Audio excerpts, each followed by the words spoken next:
દંડાસન છે એમાંથી વજ્રાસનમાં કન્વર્ટ થઈશું.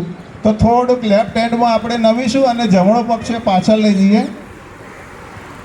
એ રીતે પછી થોડાક જમણી બાજુ નમીને ડાબો પગ પાછળ લઈ જઈએ.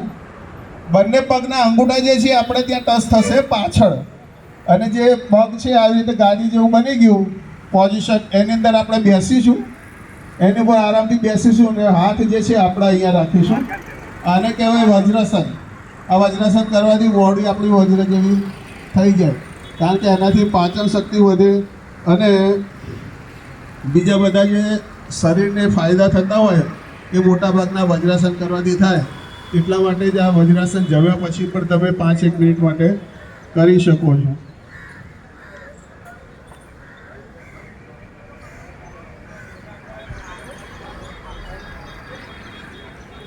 હવે આપણે વારંવાર આમાંથી દંડાસનમાં કન્વર્ટ નહીં કરીએ.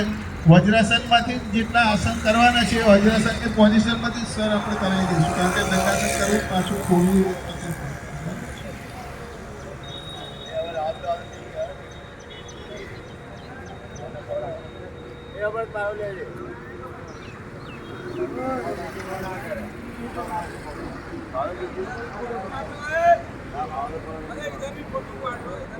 हाँ अभी हाल आया फोटो पड़वा, अभी का टाइम है, अभी आने का टाइम है, फोटो पड़वाने के लिए आए। एड़ी से चोटी तक का हो गया, हाँ अभी 6:30 का टाइम है, 6:30 बजे